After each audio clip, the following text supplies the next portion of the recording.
Magandang lalaki ho ako at welcome ho sa ating programa, Dr. Love Radio Show.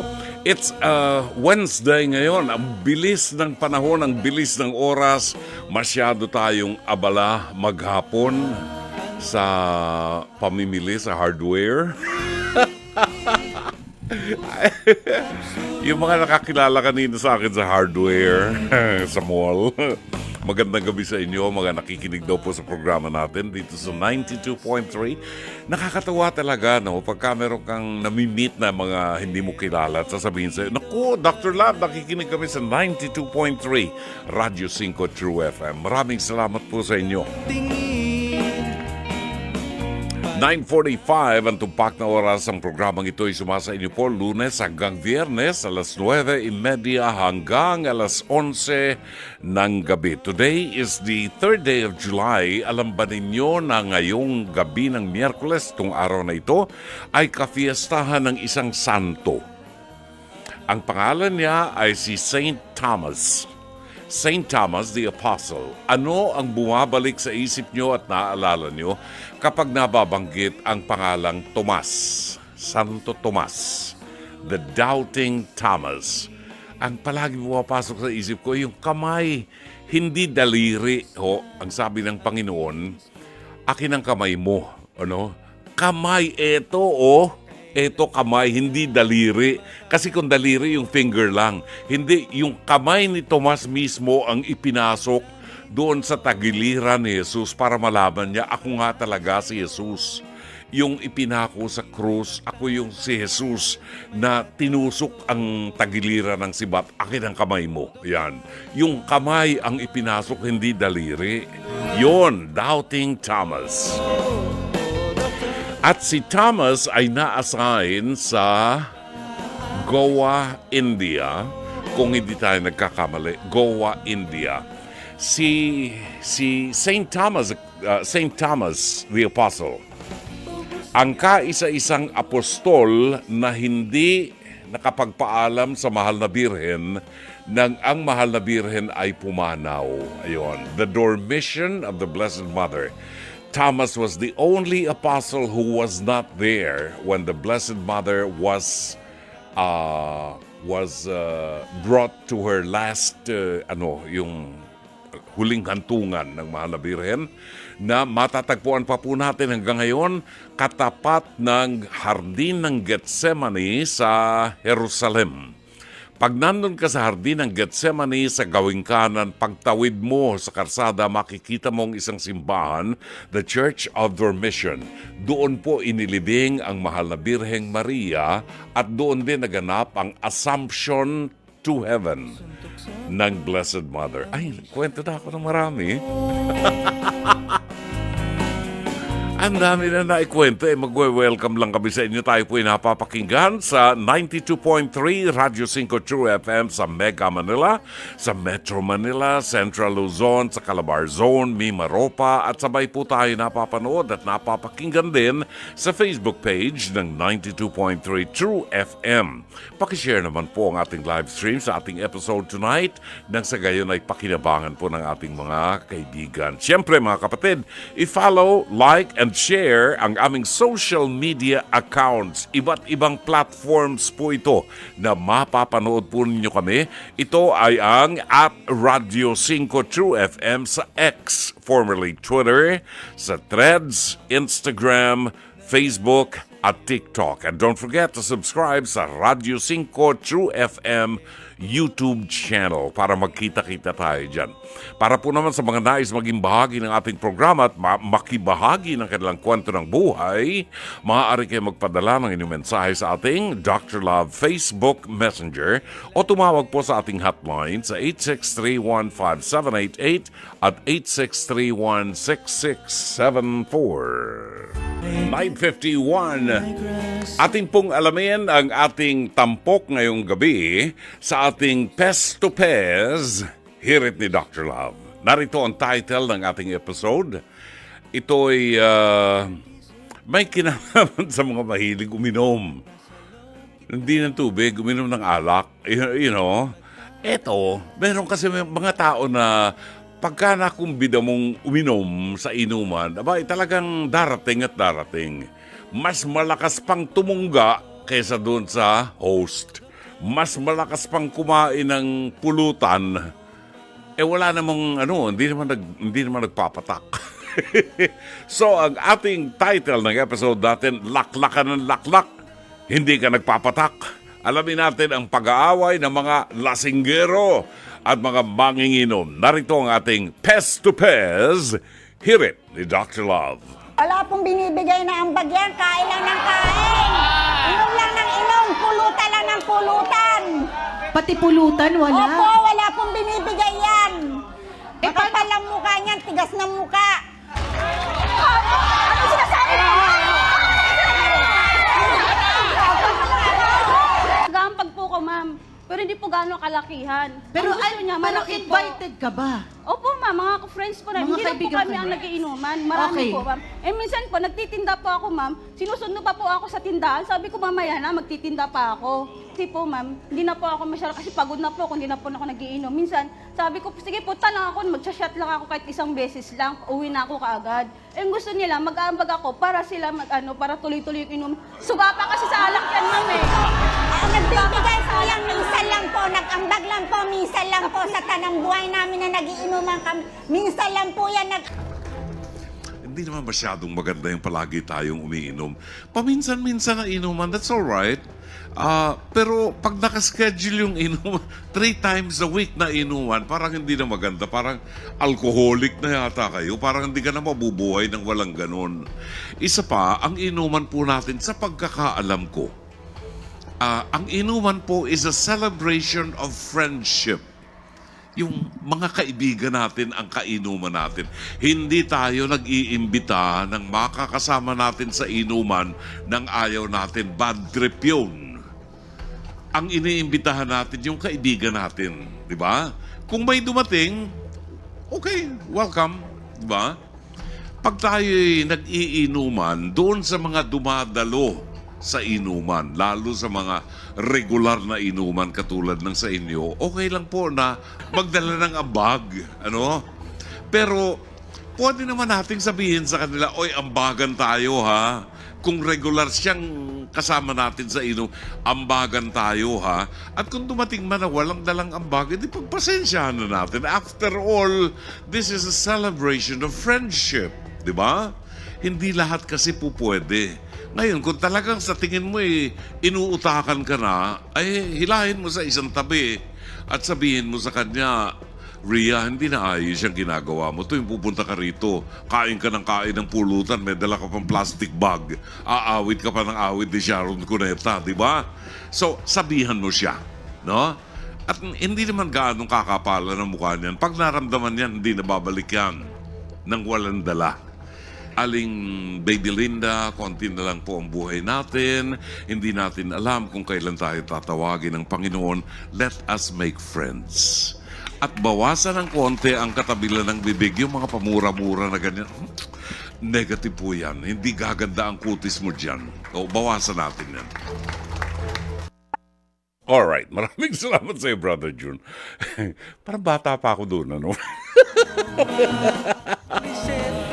Ay, nako, 5 minuto bago mag-alas 10 ng gabi. Yan ho, kadalasan natin nakikita sa mga nagiinuman. Ako naman, nagpapainom din ako sa bahay. Oo, paminsan-minsan, very rare, in rare occasions. I don't really mind kung may dumating dyan na hindi naman imbitado, napadaan lang. Meron kasing mga taong pag nakaamoy ng tansa ng serbesa, alam na kung saan pupunta talaga. Ang lakas ng pangamoy. Merong ganon.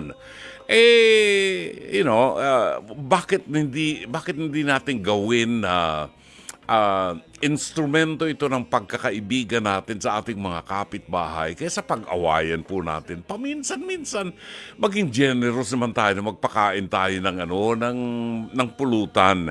In fairness naman kay Ria, sinasabi naman ni Ria na hindi ho ako magtatagal at ako'y pagod din at ako'y nagtitinda. Mag-aasikaso pa ako ng ititinda bukas. Kaya para mapagbigyan kayo, papasyal po ako at isang shot lang. Shot puno lang, di ba? At pagkatapos ako aalis na. Siyempre naman ho, pag nag-shot puno, May kasunod na isang subo yan ng sisig, di ba? Mahirap na lunukin mo yung hinyebra sa ipasok mo sa lalamunan mo nang walang kasunod na pulutan. Pag ganyan, pagbigyan na ho natin at let's make friends. Huwag naman tayong masyadong materialistic. At sa katulad po ng kay Aling Baby Linda na katulad ko rin na pumuputi na ang buhok dahilan sa nagkakaedad. Dapat ho, itong mga panahon na ito, sa mga nakikinig na mga Baby Linda sa atin, itong panahon na ito, ihanda na po natin ang ating sarili sa pagtawag ng Panginoon. Baka isang araw sa pagtulog natin, hindi na ho tayo magising. So mag-iwan tayo ng magandang legacy sa ating mga kaibigan, maging isang magandang aral ang buhay natin sa kanila. Let's make friends. Huwag nating dagdagan ng kaaway. Dagdagan natin ang ating mga kaibigan. At kung sakali po na meron kayong mensahe sa mga participants natin sa ating Pest to Pest, hirit ni Dr. Love, maaari po kayo magpadala ng inyong mensahe sa Dr. Love Facebook Messenger o dili kaya ay tumawag po kayo sa ating hotline sa 863-15788 at 863-16674. Ngayon po ay gabi ng Miyerkules at alam po ninyo kapag Miyerkules, ang mga musikang ating itinatampok ay mga awiting inspirational. Magbibigay sa atin ng inspirasyon at ng pagtitiwala sa Diyos na bagamat tayo ay dumadaan sa mga pagsubok ng buhay, hindi ho tayo bibitaw sa pagkakakapit natin sa Diyos. After all, wala naman ho tayong pupuntahan kung hindi ang Diyos. Kung tayo man sumubsob na sa lupa dahilan sa bigat na mga suliranin natin, wala na ho, sagad na ho yun. Nakasubsob na tayo sa lupa. At ang susunod na mangyayari ay tatayo na tayo. Doon natin kailangan ng kamay ng Panginoon. Sa pagtayo natin, kapitan natin ang kanyang kamay para magbigay ng lakas at lakas ng loob sa buhay na ito. Magbabalik po ang palatuntunang Dr. Love Radio Show. Oras natin ganap ng 10:00 ng gabi. Pagkain pang-spiritual. Mga salita ng Diyos na nag-iiwan ng pag-asa, kapanatagan at kapayapaan. Pagkain pang-spiritual. Hango sa bagong tipan ng banal na aklat. Pagkain pang-spiritual.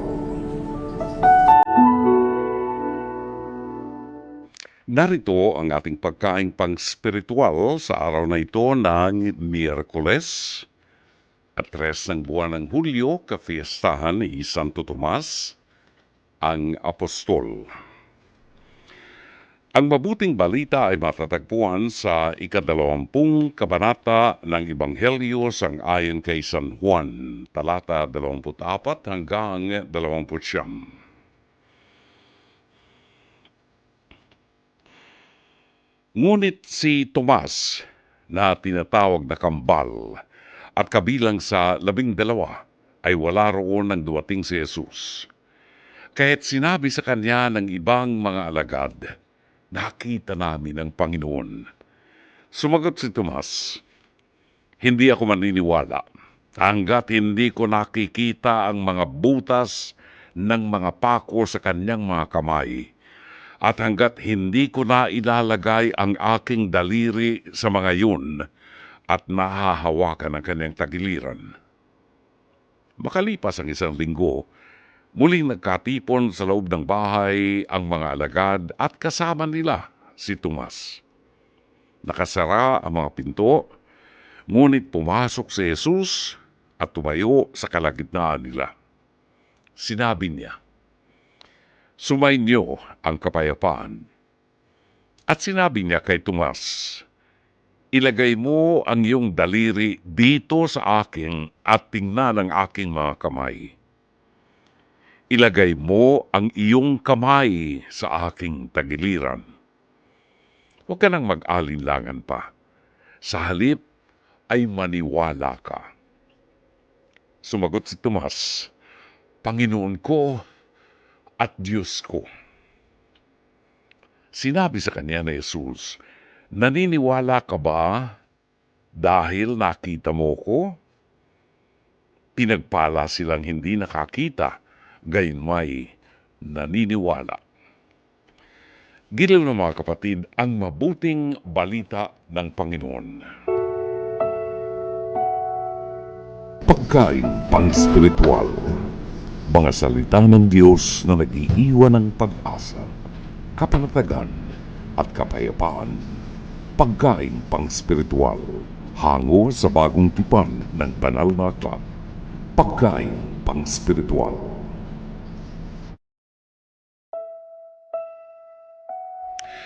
Ang ating oras ngayon ng 14 na minuto makalipas po ang 10:00 ng gabi. At syempre, tuwing araw ng Miyerkules ay atin pong nakakasama sa ating programa ang anghel ng programang Dr. Love, ang ating kaibigan all the way straight from San Diego, California. Let us welcome Miss Fatima Soriano.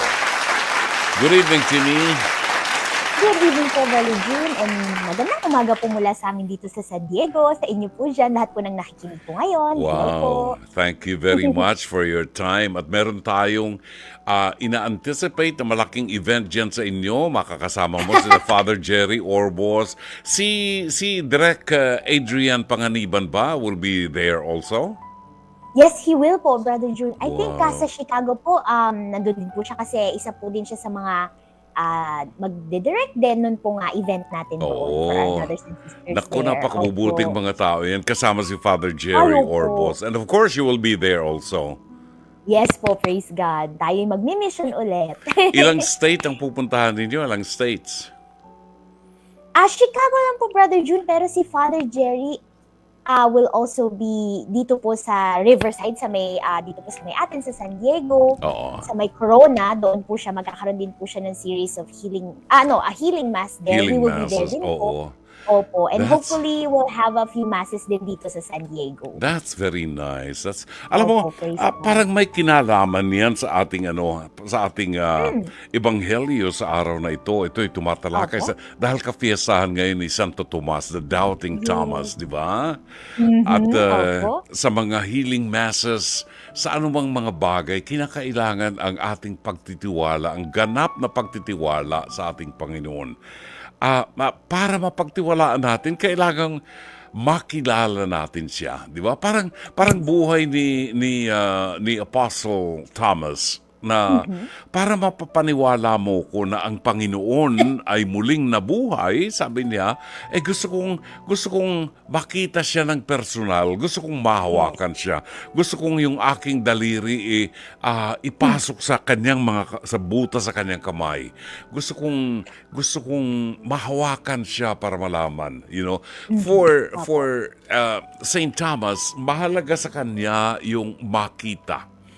Para sa atin, hindi lamang makita, kundi makilala ang Panginoon, di ba?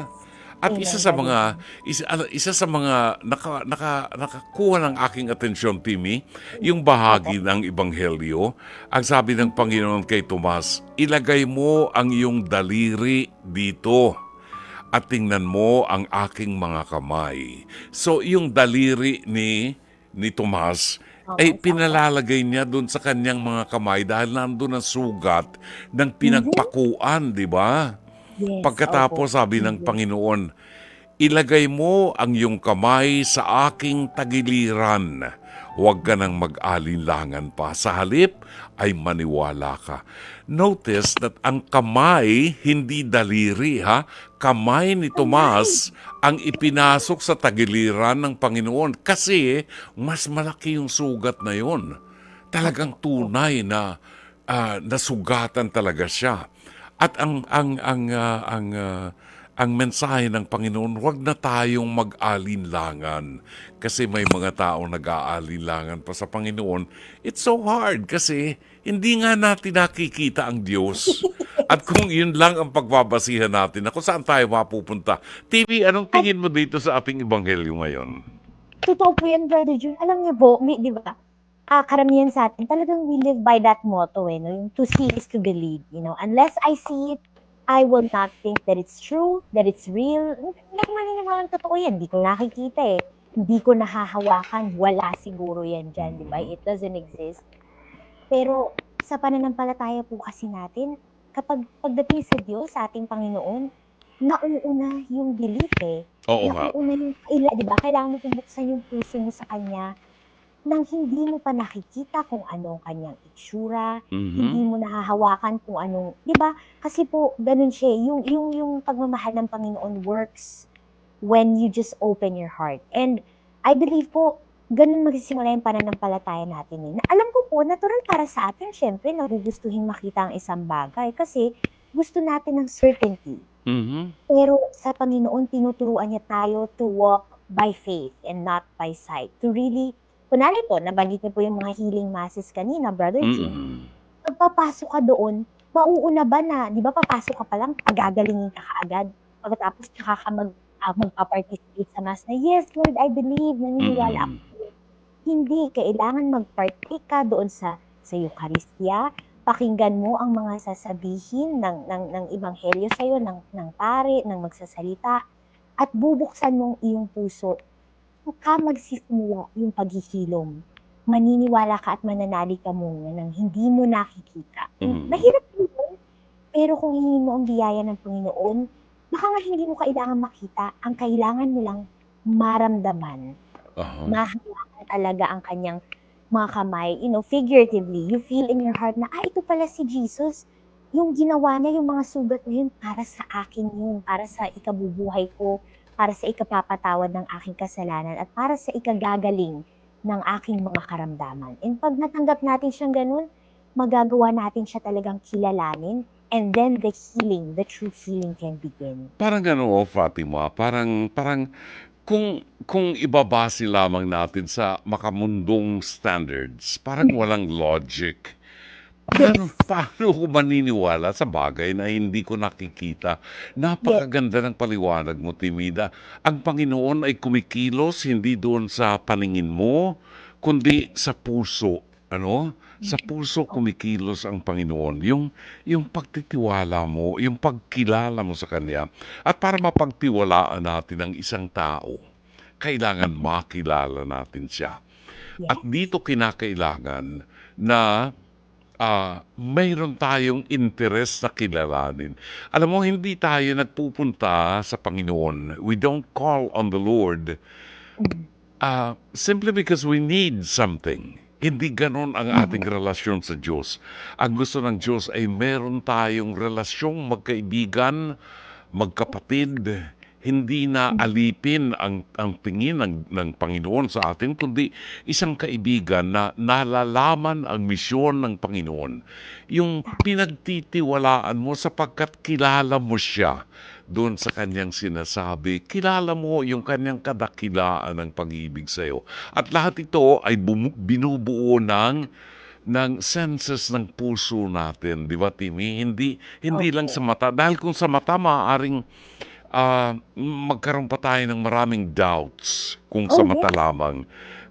Ang mahalaga dito yung pagtitiwala natin at mapupunan natin lalo na sa panahon na ang buhay natin ay dumadaan sa mga madilim na mga pagsubok sa buhay.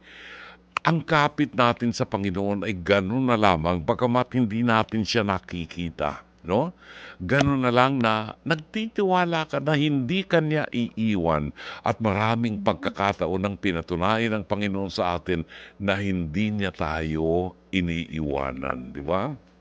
Amen po, Brother June. Tama po. And malalaman natin lahat ng bagay nito if we learn to really, tama po kayo, get to know God and form that relationship beyond, di ba, kung ano yung maibibigay niya sa iyo, kung ano yung magagawa niya para sa iyo, kundi kung sino siya. Kilalanin mo siya kung sino siya bilang, yun nga po, ama, kapatid, kaibigan, lagi mo siyang tawagin. Kahit wala kang kailangan, para marinig mo lang siya, makausap mo lang siya. Di ba, pag may kaibigan po ba tayo, tinatawag lang natin pag may kailangan tayo. Mm, Hindi mm. po, we like to have fun with them, we like to cry with them, laugh with them, di ba, makipagkwentuhan sa kanila. Gusto nating laging nasa company ng ating pamilya, ng ating kaibigan, at nami-miss natin sila Oo. pagka hindi natin sila kasama. Sana po ganun din, may God form that longing in our hearts, no? Yung yearning na, Lord, I want more of you. Gusto pa kitang makilala talaga. And pag ganun po, naku, hindi na nga natin kakailangan yung ating mga mata kasi alam natin sa ating puso kung sino siya. Kasi kung matitiwala lang tayo sa ating mga mata, tama po kayo, Brother June, yung mga mata natin they can deceive us. No? Yes. Pwede tayong medyo i-mislead no, ng ating mga mata. And pag ganoon, wala, magkakandaligaw-ligaw na nga tayo at magkakandaloko-loko ng ating mga relationship. You know, But if we use our hearts, our yes. minds, and our soul para po talagang kilalanin si Lord. I would believe you, Fatima. Kung sa'yo nang gagaling ang mga salitang yan na hindi mahalaga yung vision natin sa Kanya, yung nakikita natin siya. Gusto kong i-apply yung buhay ni Fatima that she has been like this since birth. Wala na siyang paningin, pero tingnan mo ang pagtitiwala, tingnan mo ang pagkilala ni Fatima sa Panginoon that umabot na siya doon sa pagkakataon na people ask for Fatima Soriano para madinig ng mga tao ang mensahe ni Fatima. Mensahe ng isang taong walang paningin pero may pagkilala at kakilala ang Panginoon. Timmy, bigyan mo kami ng tip. Paano ang isang ordinaryong tao ay maaaring makabuo ng isang magandang relasyon kay Kristo? Alam niyo po, Brother Jun, para sa katulad ko po, no, na hindi nakakakita, simple lang po yun eh. I don't know if I can explain it very well, pero masasabi ko po ang pagkilala ko sa Panginoon ganito. Hindi ko po siya nakikita, hindi ko po siya physical na nahahawakan, no, o naririnig.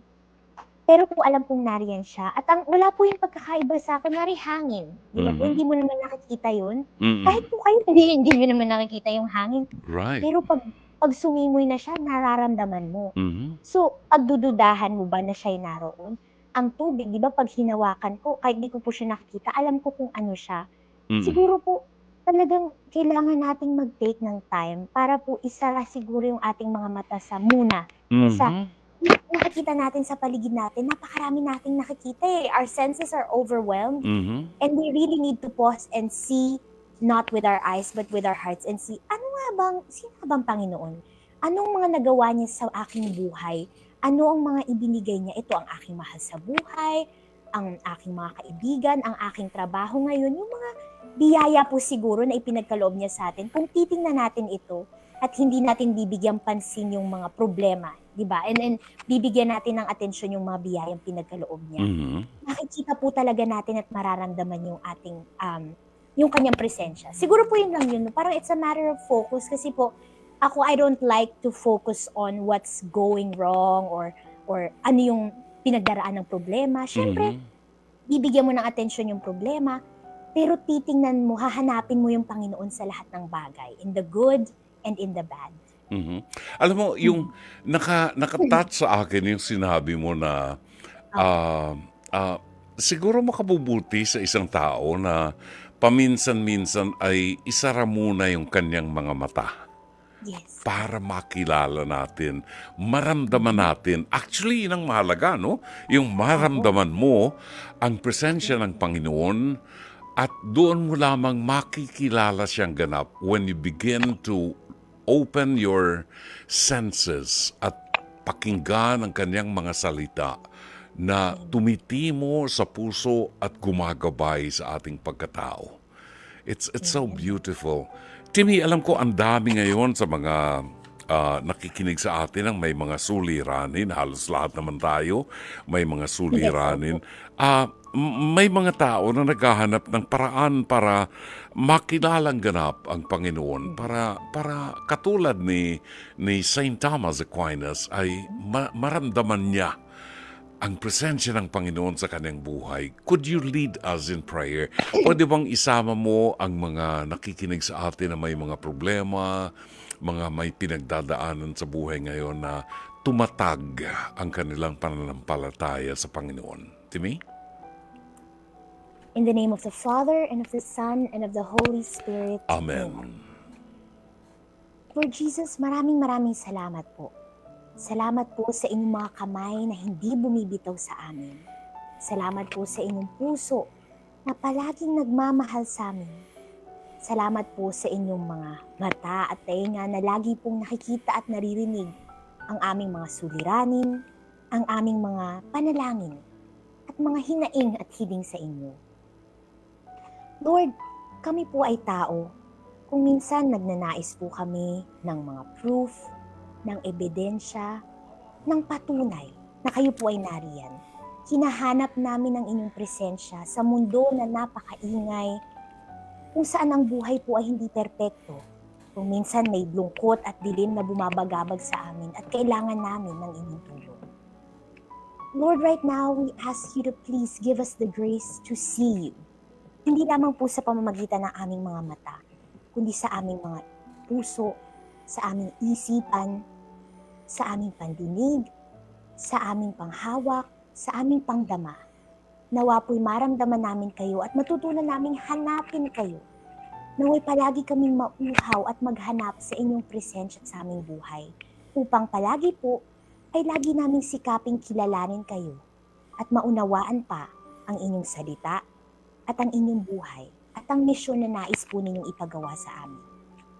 Lord, please touch and heal our brothers and sisters who right now are still in deep doubt and sorrow. Nawa po'y maramdaman po nila ang inyong kamay na kayo ay nariyan at hindi po kaming lahat pinapabayaan at iniiwanan. But instead, your hand is always healing us, guiding us towards what's good for us and what's best for us. Dito lamang po kami magtitiwala, Lord Jesus. At nawa po'y mula ngayon, maging puno lamang po kami ng pananalig at hindi pagdududa sa inyong pagmamahal para sa amin. Anuman ang aming pagdaanan. Maraming salamat po, Lord Jesus. Thank you, Holy Spirit, sa inyo pong paggabay sa amin. And thank you, dear Mama Mary, sa pagiging halimbawa po ng tunay na pagtitiwala, pananalig, at pag-asa sa ating Diyos. Amen. Amen. Wow! Ang laking ginhawa sa kalooban. Fatima, thank you so much again. Talagang iba pag si Fatima nagsimulang magsalita at magkwento sa atin, talagang bumabaon talaga sa kaibuturan ng puso. God. Thank you so much, Timmy, for your time. Maraming salamat. Maraming salamat din po, Brother Jun, sa palagi kasama po natin dito tuwing Miyerkules. God bless you po, and until next week, napaka-exciting po na tayong magnilay pa talaga at kilalanin pa ang ating Diyos at ang kanyang salita po. Thank you Salamat very po. much. May God bless you and the whole family, Timmy. We love Sa you. inyo rin po, Brother Jun, sa inyong family. We love you po. God bless you po. God bless you too. Salamat. Thank you. Ating pong nakasama, mga kaibigan, si Miss Fatima Soriano all the way from San Diego, California.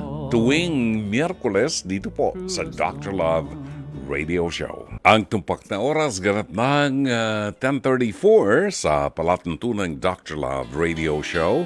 Bago natin basahin yung liham kasaysayan, ay bigyan lamang po natin ito mga nag-text sa atin. Maraming salamat kay Lance Abelion ng Sampaloc, Manila, kay Shari Picho ng Seattle, Washington, and Francis Anthony Gador ng Antipolo City. Maraming salamat.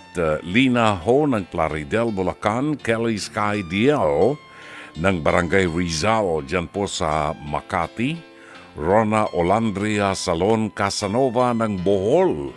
Wow! Bohol City. Brian Sulit. Batiin daw natin si Brian and Eloida Sulit ng Taytay, Rizal. Mga avid listeners po ng inyong programa since 2005. Wow! Neneng Dula, maraming salamat. Annabel Torreda from San Lorenzo, Ferdinand Santos, Robert Crisostomo, Alan Ihungko ng Kuwait, Chato sa Avedra, Angelita Bandataw ng Patero, Susan Reyes Montinola ng San Pedro Laguna, Amadeo Giorgio Gonzalez and Mami Lorleen Gonzalez ng Metro Davao, Edward Macaliag ng Trancabay sa Laguna, Nene Esperon, Lilian Panaligan, Buwan ng Parañaque City, Engineer Mercy Santos ng Pasig City. I will be meeting with her next week na ang aming meeting ng barkada namin. Josephine Bobarez and Sheila Ramirez and Marvin Riabad ng North Caloocan. Maraming salamat po sa inyong text messages. Narito ang liham kasaysayan, padala sa ating palatuntunan ni Camille ng Amadeo, Cavite.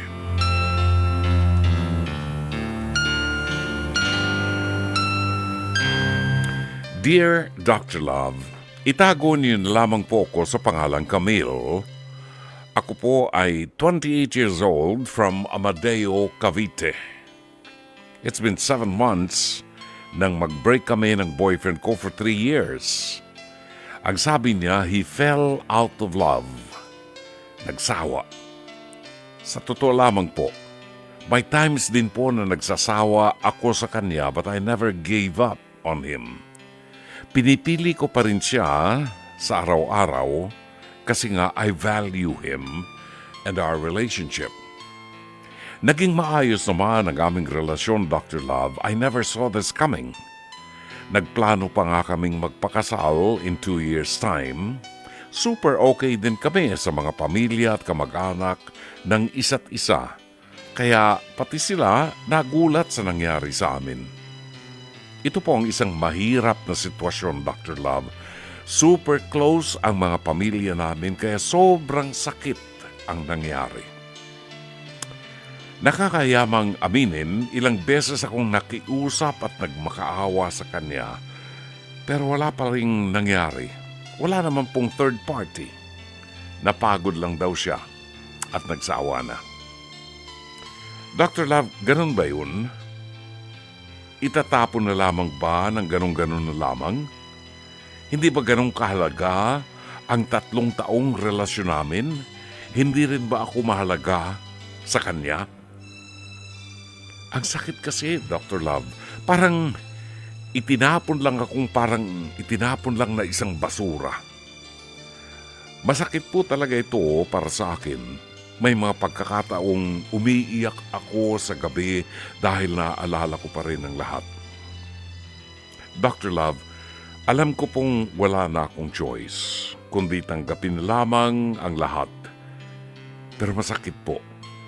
Wish ko nga pong magising na lamang ako isang umaga at nakalimutan ko na ang lahat. Dr. Love, ano po ba ang dapat kong gawin? Please help me. Umaasa, Camille ng Amadeo, Cavite.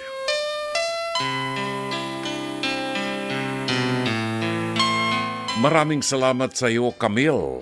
Ito ang isa sa mga hindi natin inaasahan sa buhay natin. Parang napatapon na lamang yung 3 taon ng inyong magandang relasyon. Well, sa isang banda, talagang masakit dahil nag-invest ka. Hindi pera, kundi emosyon, pagtitiwala, pagmamahal. Ininvest mo yan sa kanya. At pagkatapos, parang bigla na lamang nalugi. Wala na yung return of investment, yung ROI na tinatawag natin. Well, Camille, hindi lahat ng gusto natin ay nakukuha natin dito sa malupit na daigdig na ito. Pero siguro sa mga sitwasyong katulad nito, mas makabubuting tingnan natin sa ibang perspektibo ang nangyari sa iyo. Sa'yo na rin ang galing na sinabi ng iyong karelasyon ng iyong boyfriend sa iyo na he fell out of love, nagsawa na.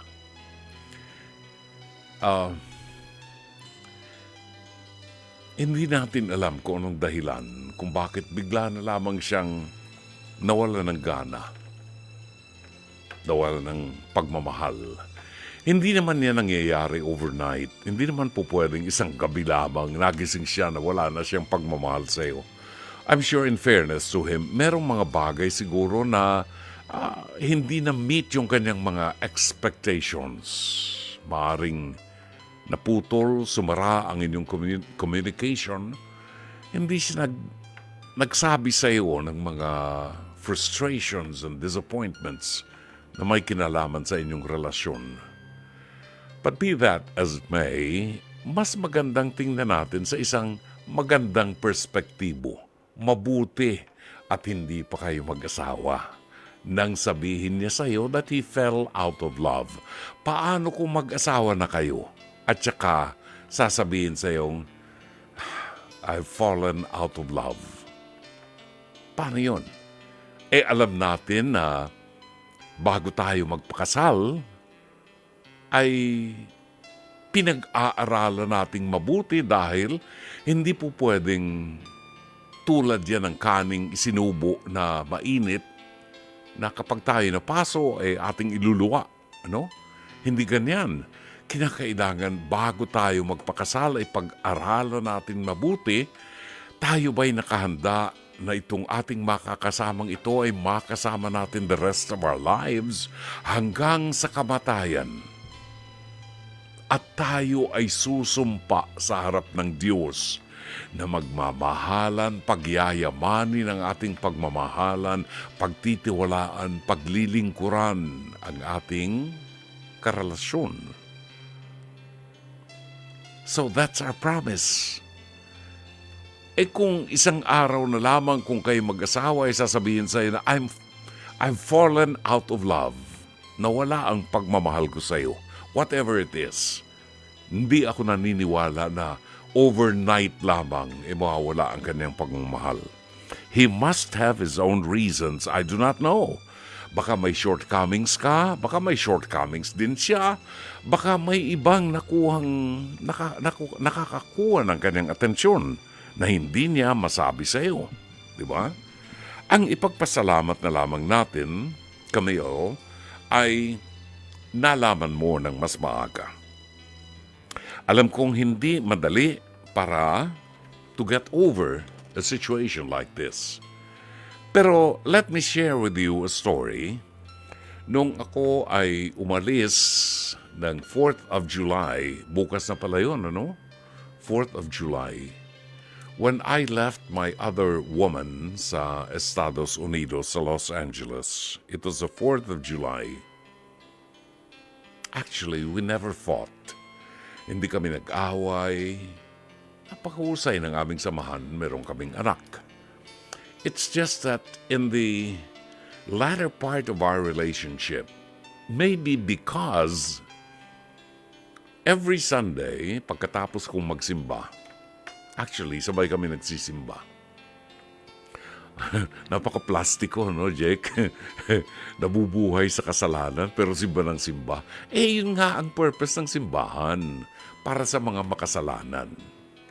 So every Sunday, after Mass, I would tell her, sige, mauna ka nang umuwi. At I would stay here before the Blessed Sacrament at magninilay. And there, I realized how wrong I was. And so I made a commitment to Jesus and I said, help me out. Kasi ang hirap bumitaw. Wala kaming pinag-awayan. Mabuting babae siya.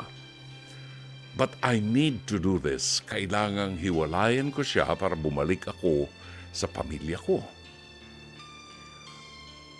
At napakahirap noon. How can you leave a woman who was madly in love with you, gave you a child, wala naman kayong pinag-aawayan, very supportive siya sa'yo. How can you leave her? Ganun lang. So, kailangan natin ng intercession. And I asked Jesus to do something about it. You know what happened? Ang ginawa ng Panginoon, unti-unti, nakikita ko na yung mga walang kakwenta-kwentang bagay ay pinagsisimulan na aming pag-awayan. Makikita mo yung kilos ng kamay ng Panginoon. Kasi I surrendered everything to Jesus. And so, one day, I was trying to put a frame, yung magandang frame doon sa wall, at nagpapako ako. Nakita niya yung pinapako ko and she said, wag dyan, itaas mo pa ng 1 inch. Sabi ko, hindi, tama na ito rito. No, itaas mo ng 1 inch kasi hindi maganda. Ay, pinag-awayan na namin yun. Ano? Walang kakwenta-kwentang bagay, pinag-awayan namin. And, nag-pile up na yan until finally, I had the courage to say one night that I'm leaving her and I'm going back to my family. And I need to straighten up my act dahil kasalanan yung ginagawa namin. So, I left her. It was the 4th of July. Bukas na yun. The 4th of July. And I was the only person dun sa Philippine Airlines na eroplano na umiiyak. Pagka-take off pa lamang, umiiyak na ako. Kasi I knew iniwanan ko yung anak ko na 4 years old. At iniwanan ko yung babaeng minahal ko. Nasa eroplano ko, iyak ako ng iyak. Pagdungaw ko sa bintana, nakita ko nagpuputukan yung mga fireworks dahil it was the 4th of July. Celebration, di ba? And when I tried to